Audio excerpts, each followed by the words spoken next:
Merci beaucoup pour cette présentation, merci beaucoup pour l'invitation, merci beaucoup pour la question « Suis-je responsable de l'humanité ?»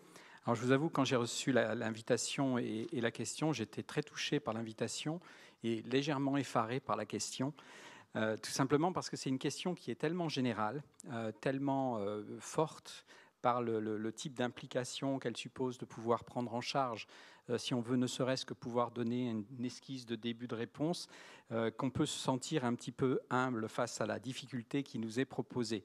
Mais je me suis dit que finalement, si elle était proposée, c'est qu'elle était faisable, d'une manière ou d'une autre. Et donc j'ai décidé d'essayer de répondre pour de vrai à la question « Suis-je responsable de l'humanité ?» Mais comme pour ma part, j'ai tendance à travailler sur des petits objets.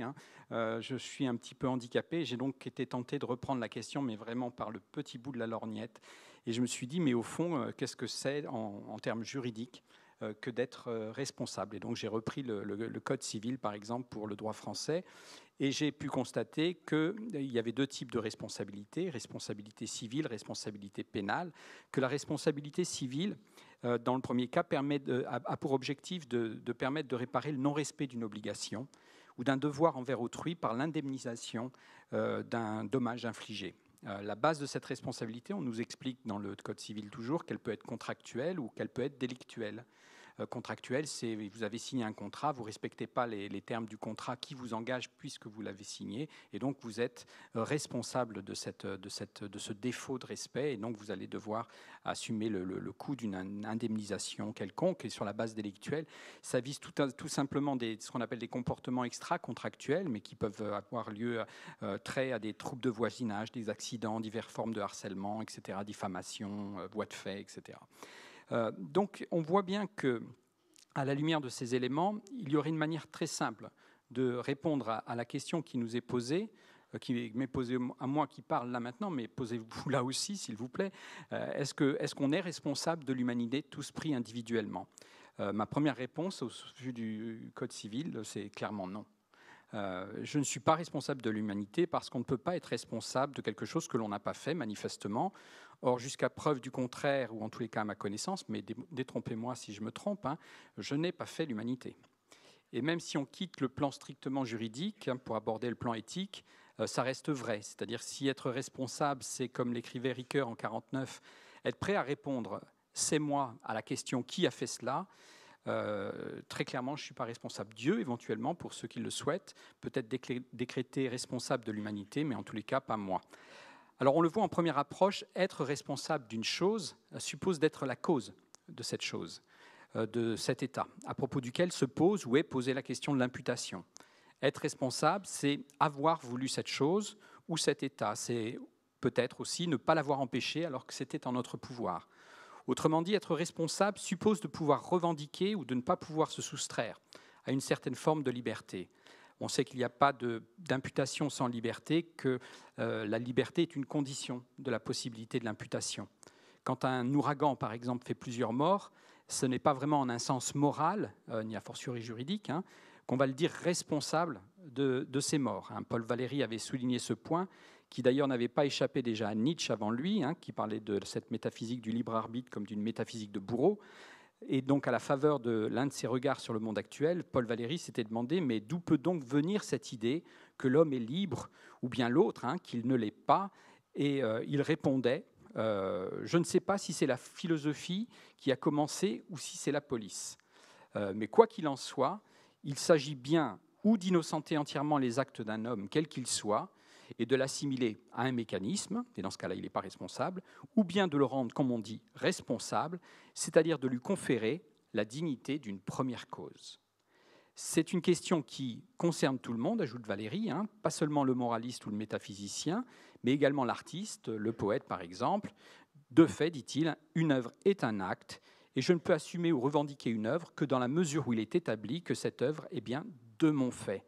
Alors, en quel sens pourrions-nous dire que nous avons, à l'égard de l'humanité, accédé à la dignité de première cause? Vous voyez l'ampleur abyssale de la question. Autrement dit, est-ce qu'il n'y aurait pas un sens de la notion d'humanité qui permettrait ou qui me permettrait de m'en dire responsable ou qui me permettrait de me penser moi-même comme responsable de cette humanité? On pourrait l'imaginer si on part du principe que l'on est responsable, 1, de ce que l'on fait, et 2, que l'on est ce que l'on a fait. C'est le premier moment de l'analyse dont en fait est tirée la question qui nous est soumise aujourd'hui. L'analyse de Sartre en 1946 dans l'existentialisme est un humanisme. Cette idée s'intègre selon une présupposition qu'exprime une formule un peu brutale. L'existence précède l'essence, nous explique Sartre. C'était pour lui une manière de dire que l'être humain échappe à la vision technique du monde. Il n'est pas produit, il n'est pas créé, mais à l'image de ce que proposait Pic de la Mirandole, et donc ça nous ramène aux sources de l'humanisme, déjà au XVe siècle, il se crée et se définit lui-même. Dans cette optique, la dignité de l'homme, cette œuvre dont Pic de la Mirandole nous disait qu'elle était à l'image indistincte, résulte de sa capacité à s'arracher à son indétermination originelle et à la responsabilité qui lui incombe de se faire advenir en quelque sorte lui-même. Et dans le lexique de Sartre, il y aurait donc une existence, puis un effort pour se définir, pour se donner à soi-même une essence. Ainsi, l'homme se réaliserait-il sur le mode du projet, et le propre de l'homme serait de se projeter consciemment, délibérément, ce pourquoi, nous explique Sartre, il n'est rien d'autre que ce qu'il se fait. Cette notion de projet ne correspond pas simplement à un exercice de la volonté. Pour Sartre, elle renvoie à un choix beaucoup plus originel que toutes les difficiles questions que l'on peut être amené à prendre dans sa vie, décisions qu'on peut être amené à prendre. C'est un choix qui renvoie à ce que je suis, nous dit-il, authentiquement. C'est en ce sens que je peux être tenu responsable de mon humanité, responsable de ce que je suis en propre. Donc, premier mouvement de l'analyse, premier moment de l'analyse de Sartre, je suis responsable de mon humanité, puisque ça dépend de ce que je suis et de ce que je veux. Mais on peut alors se demander comment passer de cette responsabilité à l'égard de moi-même à une responsabilité à l'endroit de l'humanité. Comment on peut passer de moi à l'autre, comme tu le disais, comme vous le disiez dans ta présentation. Alors, je vais laisser de côté la cohérence, la question de la cohérence interne de la position de Sartre, et je vais me contenter ici d'indiquer le mouvement de sa pensée. Pour Sartre, cette conception du choix et du projet implique la notion de responsabilité. Mais cette responsabilité doit aussi, selon lui, nous ouvrir à la sphère de l'universalité et de la moralité. En effet, si l'homme est responsable de son essence, de son choix, il est aussi responsable, nous dit-il, de tous les hommes. C'est que ce choix est aussi un acte normatif pour lui. Ce choix pour soi, en tant qu'homme, est aussi choix de la norme qui régit l'idée que je me fais de ce que devrait être l'humanité. Je cite Sartre, « Quand nous disons que l'homme est responsable de lui-même, nous ne voulons pas dire que l'homme est responsable de sa stricte individualité, mais qu'il est responsable de tous les hommes. » Et plus loin, il ajoute, « Qu'en se choisissant, il choisit tous les hommes. » En effet, il n'est pas un de nos actes qui, en créant l'homme que nous voulons être, ne crée pas en même temps une image de l'homme telle que nous estimons qu'il doit être. C'est pourquoi il peut conclure que notre responsabilité est beaucoup plus grande que nous pourrions le supposer. De fait, elle engage l'humanité tout entière. Donc faites attention quand vous agissez. Totale et profonde responsabilité de l'homme qui se découvre en quelque sorte législateur pour l'humanité tout entière. Donc à la question « suis-je responsable de l'humanité ?» Sartre pourrait normalement pouvoir répondre « oui, je le suis ». Que faut-il en penser ? Alors pour être tout à fait honnête, alors je ne suis pas un sartrien, je ne sais pas s'il y en a dans la salle, je ne sais pas s'il y en a sur la scène, mais je crois qu'on peut voir à peu près ce que veut dire Sartre et s'interroger tout de même sur les ressources qu'il peut mobiliser pour sortir du relativisme dans lequel il semble, contre son gré, enfermer son existentialisme. Comme Alain Renaud avait pu l'écrire dans un livre intéressant sur la philosophie de Sartre, il n'est pas impossible, au fond, que l'existentialisme se révèle être, au fond, un individualisme plus qu'un humanisme. J'ajouterais que le texte lui-même, quand on le lit de manière un petit peu suivie, ne justifie pas vraiment les thèses, en tout cas il me semble, ne justifie pas vraiment les thèses qu'il affirme et dont il tire les conclusions que l'on sait. Il affirme que l'existence précède l'essence, ne serait-ce que cela, mais au fond, qu'est-ce qu'on en sait ? Mais peu importe. Je crois qu'il reste quand même cette idée très intéressante, ce que je fais m'engage, mais engage aussi les autres. J'ai une responsabilité de ce fait à l'égard des autres. C'est simplement peut-être une idée qu'on peut essayer de justifier autrement. Donc je vais essayer de le faire à partir de deux arguments distincts.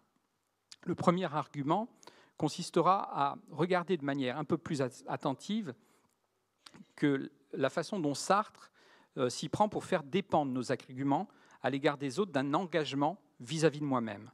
Autrement dit, c'est en me choisissant moi-même que je m'engage et que j'engage les autres. Alors, je connais plusieurs philosophes qui ne l'entendraient pas de cette oreille. J'en connais d'autres ici aussi qui les connaissent. On distingue traditionnellement, vous le savez, peut-être 3 types de devoirs. Des devoirs envers des entités abstraites, Dieu et des drapeaux, par exemple. Des devoirs envers moi-même et des devoirs envers les autres. Pour Ruvén-Augien, vous le savez peut-être, c'est beaucoup trop. Pour éviter cette inflation des devoirs, et pour respecter au maximum la liberté des personnes, il faut admettre que les devoirs, au sens propre, ne peuvent concerner ni les entités abstraites ni moi-même. Sur le plan éthique, Ruvén-Augien nous expliquait qu'il fallait être résolument minimaliste. Cela tient au souci qui était le sien de contenir au maximum le pouvoir d'interférence de l'État, des pouvoirs publics, de la loi, mais aussi des majorités sociales. Son ambition philosophique était de nous protéger, en tous les cas de protéger le droit des personnes adultes à vivre conformément à leurs préférences et offrir à ces personnes les moyens normatifs de résister à toute forme de paternalisme social. Il défend pour cela une idée audacieuse, le rapport à soi est moralement indifférent. On peut faire ce que l'on veut de soi, ça n'a pas de signification morale. Et personne n'a le droit, par conséquent, de s'en mêler. Et je n'ai certainement pas le droit non plus d'imposer aux autres la norme morale qui vaut pour moi. Si Ruvén-Augien a raison, la thèse de Sartre est mise à mal. Dans ces 2 dimensions, en effet, si je n'ai pas le devoir envers moi-même, il en résulte en outre, d'un point de vue sartrien, que je n'ai pas non plus d'obligation envers les autres. C'est assez fâcheux. Donc Ruvén-Augien n'a, heureusement pour lui, en tous les cas, pas ce problème, puisqu'il estimait que les obligations à l'égard d'autrui peuvent tout à fait se justifier par un autre principe, assez simple d'usage, j'ai le devoir de ne pas nuire à autrui. On peut déjà faire beaucoup d'excellent travail moral avec ce simple principe. Alors je ne vous cache pas que cette thèse de l'indifférence morale du rapport à soi est assez controversée. Les critiques sont multiples, j'en relève simplement 2. On peut estimer que l'interdiction de nuire à autrui est assez intéressante, mais qu'elle ne va pas suffisamment loin. Il y a des situations où il ne faut pas simplement nous abstenir de nuire à autrui, mais des situations où il faudrait peut-être que nous fassions concrètement quelque chose de positif pour autrui. C'est l'idée d'une responsabilité pour l'humanité. Deuxième argument, si on veut pouvoir donner une relative consistance à l'idée de non-nuisance, si je veux pouvoir dire il est moral de ne pas nuire à autrui, il faut tout de même, à minima, que j'estime qu'il est de mon devoir de vouloir être moral, qu'il est de mon devoir de vouloir agir moralement.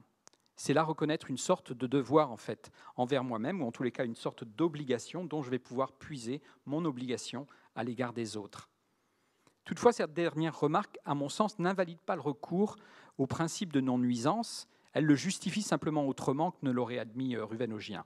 Elle établit en tous les cas que je suis responsable à l'humanité, à l'égard de l'humanité présente et future, au sens où cette responsabilité nous impose de faire tout notre possible pour ne pas nuire à cette humanité, par exemple de ne pas restreindre le champ des possibles qui nous est offert et qui lui sera offert, si on pense en termes environnementaux, par exemple, nos responsabilités à l'égard des générations futures. Alors c'est un argument qui ne règle pas tous les problèmes, mais qui me semble intéressant. Je vous en propose maintenant un autre qui est plus proche de mes sujets de préoccupation et qui va repartir de l'idée qu'il se joue dans le rapport que nous avons à nous-mêmes quelque chose qui n'est pas indifférent moralement vis-à-vis des autres. Manière de dire que l'éthique personnelle peut avoir des incidences politiques. Et je vais prendre comme exemple quelque chose qui m'intéresse tout particulièrement, à savoir l'évolution actuelle des inégalités dont il a été question et surtout, dans ce contexte-là, l'évolution des systèmes de solidarité. On sait que les inégalités ont augmenté de manière très très forte depuis une trentaine d'années. On sait aussi que ces inégalités et leurs évolutions ont fait l'objet d'une critique sociale massive. 70, 65, 80% des gens peuvent considérer que les inégalités et leur manière d'évoluer sont inadmissibles, en tous les cas qu'elles sont trop élevées. Ce qui est constaté sur une période assez longue de plus de 30 ans, c'est que manifestement la réprobation sociale et morale en question n'entrave absolument pas le creusement des inégalités, mais qu'au contraire, elle semble l'accompagner. C'est un peu comme si dans les sociétés où les individus ont la possibilité, au moins formelle, de peser politiquement sur l'orientation des politiques publiques, les individus laissaient filer, soutenaient même les inégalités que par ailleurs ils critiquent pourtant, et sincèrement je le crois. C'est un paradoxe qui a fait l'objet de nombreuses études, notamment attachées à l'étude de l'impact de l'évolution des inégalités sur l'état de l'opinion. Les conclusions sont convergentes. Quand les inégalités augmentent d'une certaine façon, ça encourage des comportements qui contribuent au creusement des inégalités. Alors pourquoi je vous parle de cela ? Tout simplement pour vous montrer qu'il y a un lien entre la situation sociale, économique et politique et l'éthique personnelle. Et plus important encore, dans un deuxième temps de mon propos, qui sera aussi le dernier point, que ce lien est réversible, et heureusement pour nous. Dans le livre qu'évoquait tout à l'heure Raphaël, Voulons-nous vraiment l'égalité, je me suis attaché à étudier ce problème et j'en suis venu à la conclusion que la manière dont les inégalités augmentent conduit les individus à renforcer leurs engagements électifs, à miser sur des solidarités restreintes pour faire face plus efficacement, à leurs yeux, à la concurrence qui sévit sur l'ensemble des marchés dont ils sont partie prenante. Autrement dit, ils essayent de faire au mieux face au pire. C'est une conception un petit peu sauvage de la justice, mais pas complètement irrationnelle, qui a tout de même une conséquence négative majeure. Agir sur cette base augmente redoutablement l'intensité de la compétition et incite les autres à jouer exactement le même jeu. Il en résulte un sentiment de défiance et une recherche de formes de solidarité qui ne sont plus des solidarités de partage, mais se présentent d'abord et avant tout comme des solidarités de combat. Des solidarités qui procèdent et cherchent des formes de réassurance dans l'exclusion de l'autre au nom du même. Ce que j'ai appelé les solidarités électives. Bref, on observe un malaise dans la solidarité publique, universelle, impersonnelle, inconditionnée, qui tient à une concurrentialisation plus intense et plus étendue des rapports sociaux. Un déploiement sans précédent, je le crois, de la concurrence qui, corrélativement, bien sûr, diminue les espaces et le caractère socialement significatif des pratiques et des lieux de coopération. Ce qui se passe aujourd'hui, bien sûr, dans le champ des relations internationales illustre assez tristement cette réalité. Le problème est que nous raisonnons, en fait, en régime d'injustice sous condition d'incertitude. Et plus exactement, nous raisonnons avec le sentiment que tout le monde, quasiment, raisonne sur ce mode. Je raisonne comme individu, non à partir de ce que je crois, mais à partir de ce que je crois être les croyances des autres. Et c'est, à mon sens, une des données de base du problème, dans sa dimension indissociablement épistémique et sociale. C'est-à-dire qu'en dépit de notre attachement à des valeurs généreuses parfois, nous nous détournons des formes de solidarité qui pourraient les rendre possibles. Nous faisons en quelque sorte défection à l'égard de ce système-là, parce que tout simplement, nous présupposons que les autres sont dans ces rapports de défection, toujours déjà d'une certaine façon. Et d'une certaine façon encore, par nos pratiques, nous organisons nos défections futures. Un exemple simplement, le développement des modes de solidarité autres, privés, que ce soit dans le domaine des retraites, dans le domaine de la santé ou de l'éducation, peut tout à fait se comprendre comme un renforcement de la concurrence au sein du système social, et à ce titre comme une forme de facilitation aussi des défections à venir, tout simplement parce qu'on affaiblit la solidarité publique, et du coup on se donne autant de raisons d'aller chercher d'autres formes de solidarité ou de coopération plus restreintes, plus électives, plus exclusives. Ce constat peut être fait dans un cadre qui ne cède en rien à une quelconque forme de pessimisme moral, j'y insiste vraiment. Mon propos n'est pas de condamner l'égoïsme des êtres humains, et je ne pense même pas que les individus soient égoïstes en ce sens. Ou plus exactement, tout simplement parce que je considère que quand on sacrifie une forme de solidarité pour une autre forme de solidarité, on ne peut pas simplement dire il y a des méchants, il y a des gentils. Les gens sont pris dans des dilemmes un peu compliqués et ils essayent de faire au mieux, comme je le disais tout à l'heure, face au pire. Donc je ne pense pas qu'il faille condamner les êtres humains parce qu'ils seraient essentiellement égoïstes, mais en tous les cas, il pourrait être intéressant de prendre acte de la difficulté pour les individus à traduire en termes politiques, dans le contexte présent, leur disposition à la coopération. Ça me fait penser à un texte, un extrait des Confessions de Rousseau, où Rousseau discutait avec quelqu'un qui lui promettait de l'inscrire sur son testament, et Rousseau, de manière immédiate et urgente, lui avait dit surtout ne le fais pas, ou en tous les cas ne me le dis pas, parce que je n'ai pas envie de souhaiter ta mort. Donc très clairement, il faut essayer de se mettre en position de rendre possible, de faciliter en fait la coopération, alors qu'aujourd'hui, dans le système social, tout vient contrarier nos dispositions à la coopération. Mais comme je disais tout à l'heure, ce lien, heureusement pour nous, est réversible, ce lien qui va des conditions matérielles à l'éthique. Nous savons le besoin de réassurance sociale qui traverse et travaille la société et ses membres. L'enjeu serait de créer des conditions matérielles qui leur permettraient de retrouver un chemin vers la coopération ou de réaffirmer la primauté de la coopération sur la compétition, au sens où, personnellement, je ne suis pas contre une certaine dimension de compétition si les termes de cette compétition étaient définis dans un cadre qui était un cadre de coopération. Il faut prouver, autrement dit, la coopération en coopérant, c'est-à-dire plus simplement se satisfaire de discours, mais vraiment repartir des pratiques elles-mêmes. Tout simplement, il faut prouver la coopération à travers cette idée ou à cet espoir que le fait pour un individu ou un groupe d'agir pour l'humanité, de se juger responsable d'elle, puisse inciter l'humanité à agir pour elle-même, l'humanité à se sentir responsable d'elle-même. En ce sens, je crois, chacun peut bien penser, mais surtout montrer qu'il se sent responsable de l'humanité. Je terminerai tout simplement en citant Merleau-Ponty, qui, dans L'homme et l'adversité, en 1951, expliquait d'une certaine façon, et plus joliment que je viens de le faire, cette idée: quand l'homme jure d'être universellement, le souci de soi-même et le souci d'autrui ne se distinguent pas pour lui. Merci.